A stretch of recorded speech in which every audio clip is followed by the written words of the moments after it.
my question is here: what is the difference between host and a co-host in Zoom meeting, especially for pro as well as normal account? Thank you so much, Toastmaster Only Christian, for that question. This is a very vital question, especially when you have scheduled a meeting, Toastmaster meeting. Now, between a host and a co-host, what are the differences? The major things that a host can do, but a co-host cannot do, is one, give another member a co-host right. That can be done only by the main host. Then start the meeting, end the meeting. These two are done by the main host. Then you can, the rest of all the options are available for both the host and the co-host. Even now with the new upgrades, I think even breakout rooms, all that is available for both host and co-host. Point that is arranging the tiles or to follow the video order. As well. Only the host can do it, and also the YouTube live streaming control will be done by the host. Live streaming. That is the owner of the account in which the meeting is being conducted. Generally, you are all aware of a host and a co-host, and we feel that these are the people who run the show. There is this owner of the meeting who has initiated the whole meeting. If he has turned off certain setting, nobody else, even the host, cannot change it. For example, certain things like polling, if he has not enabled polling, or the breakout room itself, if he has not enabled it, it cannot be done. Can we have the facility of attendees joining the meeting before the host joins? Yeah. If you ask whether the attendees can join before the host joining the meeting, yes, it is possible, provided the host is making his settings in such a way that the attendees can participate before he can join from this basic settings. However, in a nutshell, if it is your closed end meeting, if your own team meeting, it is advisable. If it is a large meeting, unknown participants are joining, in a safety parameters, it is not a recommended one, but technically it is possible. I have a question, like for example, viewing the participants. We know that we have an option of viewing a speaker or pinning the speaker or viewing only the speaker who is speaking. Do we have any other options of viewing a particular? Can you please explain it to me? There are different types of viewing a screen. If you go into the Zoom menu, that what you are looking on the right hand corner, there is something called as a view, where you have a speaker view and a gallery view. In a speaker view, normally the person whoever is speaking will be coming in that view. A gallery view will have all the members in the Zoom meeting available in the gallery view. This is the two types of view. Now, there is something called as pinning a screen. Say, for an example, in a Toastmaster contest or in a normal Toastmaster meeting where you want to pin a particular window, say, for an example, timer, you go to the timer screen or the box, you would see 3 dots in the right hand side of that. Click on that and you can pin it. Then what will happen is he or she, whomever you have pinned, will be the first box in your gallery view when you go into the gallery view option. The next item or the next scenario will be where a spotlighting. A spotlighting is an option available only to the host and co-host, where he or she will spotlight a person.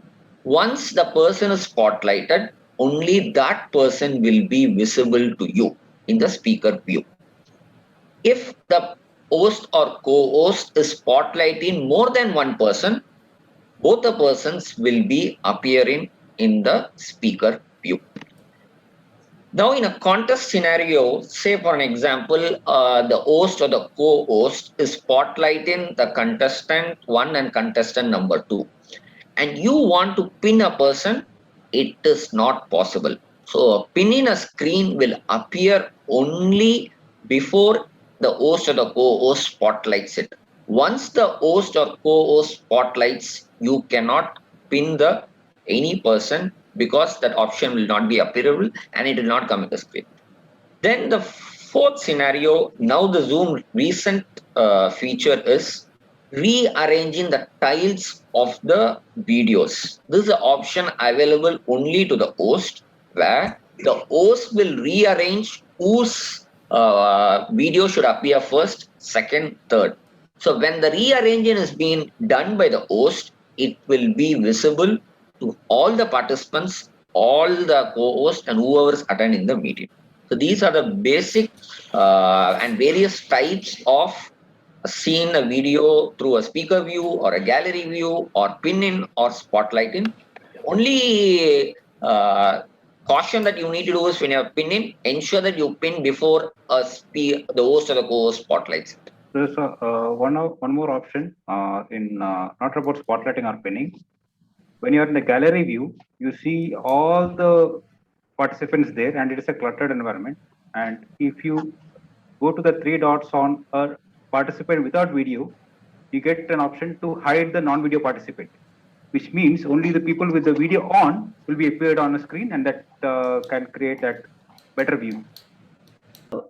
The host and the co-host can pin multiple videos, and if a participant wants to pin multiple videos, they can actually ask the host. The host can give others an option to allow multi-pins. And in Spotlight, we can spotlight up to 9 videos right now. How can we mute and unmute with the spacebar function in Zoom? Spacebar function, when we click on the spacebar for more than 3, it gets muted, and then once you click it again, it gets unmuted. So it needs to be a bit conscious. So initially also it didn't work for me like what you experienced. So the click needs to be a minimum of 3 to 4 seconds. So then it goes unmute. That means you mean just press and hold it? Or? Yes, press and hold it for a 3-second count. Yeah. Just to add a point over there, if the host or co-host is enabling the participants to mute themselves only, even the space bar will work. For example, in a closed meeting setting, the host is disabling the participants to unmute on themselves, then this option will not work. This is the option given, and when you have the privilege to unmute, you can use space bar as a shortcut. There are more than 50 shortcuts available in Zoom, so this is one of the shortcuts. And in the shield icon, you can say there is a place called unmute them participants themselves. So if you make a tick mark, they can unmute. If you remove the tick mark, they cannot unmute themselves. My question is, how can someone schedule a Zoom meeting? You can schedule a Zoom meeting from your Zoom application, from your mobile phone or a desktop or a laptop, from anywhere. Using the application, you can schedule the meeting. This is one part. Simply you can go there, type the meeting, and then you select the timing and schedule it. And you will have the option to put it as a reminder in either your calendars, whichever your Apple or Google or any other customized calendars. And also you can have the option to send an email or clipboard. Apart from this, you can go to Zoom website, www.zoom.us, and log in with your credentials, username and password. Then there is an option called schedule a meeting, and you can schedule a meeting. Just you need the basic meeting name, timing. You can adjust the timing according to the time zone. And also there is an option whether you need a registration required or not. And you can click if there is a registration required, and there are plenty of other privileges are there in the paid version. But even a non-paid version also, unlicensed version also, you will have option to schedule a meeting with the basic features available, and just schedule it, copy to clipboard and share it to your participants. Good evening to everyone. My question is, what are the preferred settings for a normal Toastmasters meeting? This is in continuation with setting up a meeting. So what happens is when you are trying to set up a Toastmaster meeting, we know what are the different kinds of Toastmaster meetings that we generally attend. In a regular meeting, we are not worried about the fancy things like a breakout room or things like that. We don't need to enable them. However, there are certain things that we do keep in mind. So if I may quickly have the privilege to share my screen, Zoom platform, that is the Zoom website, using the credentials. In the settings, there are several settings that says First one is the waiting room. Do you need to enable it? There are two kind of settings that you need to worry about. One is general setting for all your meetings, and the other one is specific setting for your meeting. Now, what Navnita mentioned earlier about the while scheduling the meeting, you are given certain settings, and these what I'm talking about is general settings for any meeting. So we can enable the waiting room to filter out the unwanted guests who's coming in, going to the scheduled meeting, whether the video is to be on or off, whether everybody is going to use the computer audio, because we don't expect anybody to join in dialing in a particular number. We can just say that, okay, enable computer audio. And the earlier question about how early the person can join the meeting, we can tell them anytime they can join, or 5 minutes, 10 minutes, 15 minutes, we can set it up there. And regarding chatting, we can also mention, is the chat allowed during the meeting? In certain Toastmaster meetings, they say it's allowed. Certain Toastmaster meeting, you don't want to allow it. Even if you disable it here, during the meeting, the host may be able to allow it. The private chat, again, you have to set it up here. Saving the chat is an option that we can enable or disable based on the kind of meeting. Sending the files via meeting chat, because we have seen many times the participant enter the meeting, they do not know the agenda, and they say that, could you please share the agenda? If this setting is disabled, you will not be able to share this via chat. To screen sharing, again, this is one of the settings that can be enabled or disabled. Who can start the screen sharing? If you say only the host and co-host will be able to share. If you say all participants, it's like anybody can do it. We are forced to use emojis. So we can restrict to the selected emojis, or we can enable the new emojis, all the emojis are available. Another setting is to allow the removed participant rejoin. So it is quite possible that accidentally you remove a participant. Setting is like off, you will not be allowed to, the person will not be allowed to come back in again. Allowing participants to rename themselves, hiding the participant profile picture. Now, this is a very important setting, especially during the contest season, when you want to set up the meeting and you don't want the judges to have their profile picture. You tell them 100 times, but it could happen that he is not checked it, and they would come with their profile picture, and the anonymous judging is not happening. So, with the moment you hide the profile picture here, automatically, no matter what, his profile picture will not be coming in. The setting for virtual background, again, this is one of the advanced setting. If you disable it, you will not be able to have the virtual backgrounds or video filters. I mean, generally, we expect all our participants to download the Zoom application to their PC or laptop and use it in the laptop where the device is going to be stable.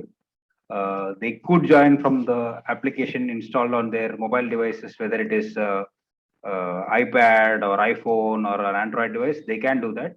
However, for all contest related settings or any important meetings, we would recommend people who needs to express themselves to be on a laptop or a desktop. These are the general settings as such. I hope I have answered most of the settings, which is general. Is there anything specific anybody could point it out? I just want to ask, what is a breakout room? How can I create breakout rooms? And there are some breakout rooms from which you cannot come back to the main room. Only the host can take you back. How does all this system work? So imagine breakout rooms are like a different classrooms in a school or college. So you can have multiple sessions at the same time without compromise on one particular session is going on at a time. So that's the reason we divide all the participants into different breakout rooms. In Zoom platform, in a licensed version, you have an option to have maximum of 50 breakout rooms, 50 breakout rooms at a time. And the total number of participants per room is decided based on your licensed version. If it is 500, all 500 can be divided to different breakout rooms, 1000, all 1000, 100, all 100 can be divided to different breakout As the rooms. president of a podcasters club, Imagine tell these us are the on how does your club John Rhodes, add Brian value? Lara, Sachin Tendulkar, Shoaib Akhtar, and James Anderson, all there in a meeting. Okay, and the host wants to allocate all the participants to a different rooms. They have a different agenda to discuss. So they moved to a different breakout room. I think, let me proceed further. Once the host is having a breakout room option, creating a breakout room. So this creating a breakout room can be done even while you are scheduling the meeting. At the time of scheduling, when you put the registration required, you can go there and create a breakout room in advance. Or after logging in, when all the participants are there you can create the breakout room. There are two major options. One, assign automatically or assign manually. If there are a random event, for example, it's a fair where everybody go there and enjoy entertainment segment, you just want people to be there in a different segment, every room having the same session, just click assign automatically. The Zoom itself will assign people and click how many people to be assigned to how many breakout rooms, it will choose on its own. Or the safer option is to assign manually, and then you can click how many breakout rooms you need, and then you can click the button create. Once you create, you will get a screen like this, room 1. And then you will have an option to rename the room. Once you click the room 1, you can rename the room like cricketers launch, umpires launch, scorers launch. Then all these members you can add. Once you move your cursor to the number which is mentioned over there, you will have an option to have all the available participants inside the meeting, and you can pick them in advance. This is the time you are not opened the breakout room, just you created the breakout room. Like this, you can have the option to create maximum of up to 50 breakout rooms. And in between, you have a change in mind or change in the concept, you can either delete it or recreate it. If you want to add more rooms, you can add more rooms. And there is an option, if you click that option button before the breakout room, there will be plenty of other options coming. And the first option is allow the participants to choose the room on their own. When you choose this, the participants will decide which room they want to go. If they are umpires, they will go to umpires room. If they are cricket players, they will go to the players room. So they can choose the participants where they want. Other option is that allow participants to return to the main session at any time. This is what the question asked by our member. What they asked is like, why some meetings they can able to leave the meeting, some meetings they are not able to leave the meeting. Imagine in a contest setup like a table topics or evaluation, you are there inside the breakout room, and even if you come out by mistake also, you will be out of the contest. So that's the reason there is an option to lock inside the breakout room. So without the consent of co-host or host, you cannot come out of the meeting. So that's the option. And then automatically moving all the assigned participants to the breakout rooms, that if you update the Zoom to the most recent version, the host or co-host can pick and drop you to the breakout room or bring back to the main session without your permission. So that is very important. You have to upgrade the Zoom to the latest version. And also you can fix the time to close the breakout room. Once the activity finished, you can close the breakout room. And also you can have the option to notify when the time is up. And the countdown also you can have the option. Very interestingly, the recent version, it has all these things displayed over there as well. So you can see here the rooms 2, 3, 4, 5, 6, 7 up to 50 can be created. And also once the participant move to a particular room and when you open the room, they will get a notification. For example, if Brian Lara is asked to join, so there will be a notification that is inviting you to join Sachin Stone. So then if you click join, he will be joining. There will be a symbol like this 4 square. So it is taking you from the main session to the breakout room. And once they join there, it will be showing inside. And the important point to note for most of the Toastmasters, inside the breakout room also, there is a share screen option. And even in the share screen option, there are multiple participants can be shared even inside the breakout room. It is easily possible. The recording is possible inside the breakout room. But once the recording is done inside the breakout room, that will be only there if there is no other recording going on. If there is a cloud recording going on, it will not be recorded. Wherever the host is there, that only will get recorded. So these are the options. And for the new users to Zoom, once you are there in the breakout room, there is an option to leave meeting will be there in the bottom. Once you click leave meeting, there will be an additional extended option will come out either to leave the breakout room or leave meeting. If you leave the breakout room, automatically you will be taken to the main session and you can attend the session with others. If you leave meeting, you will be out of the entire meeting. You have to log in again. So these are the options in the breakout room. And once the person joins inside the breakout room, this is the dashboard view for the co-host or host. If anybody is inside the room, it will show in green color. I hope you can see this. If anybody is not there, it will show a blank. So you can identify who is there inside, who is not there inside. And also you have the option that if somebody has not joined, you can pick from the main session to any rooms, or you can swap them to any room of your choice. So all these privileges are there with both host as well as co-host. So once they are inside the meeting, you can see the red color arrow mark here on top. If the host is designed that the total time allotted in the breakout room is, for example, 30 minutes, it will show remaining 25 minutes after 5 minutes. For example, in a training sessions, if you have 45 minutes of the session planned, you can just fix the time over there, the breakout room. Exactly after 45, it will close, and it also give a notification that the session will be closed within a minute or within 5 minutes. You can have the option to choose those as well. So I think these all are the things about breakout room. Anything else, if there is to be added, rest of the panelists can add to it. I would just like to add one point that we came across in the recent court sessions, when the time is very limited and we have to assign a lot of people to breakout rooms. So either the host or the co-host can assign. Whoever opens it, that will be the order that will be followed.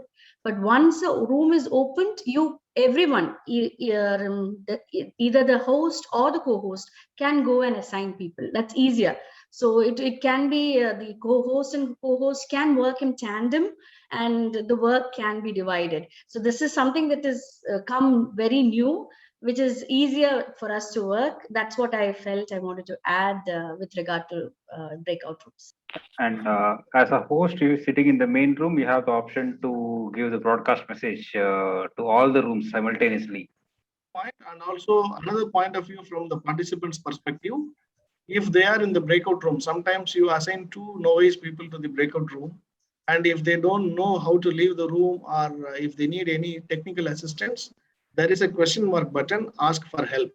Once they click ask for help, the message will go to the host, co-host, and also it will be displayed in all the other breakout rooms that, for example, Toastmaster Navneet is asking for a help. So immediately somebody can go there and attend them. So it's a good option from the participants' perspective.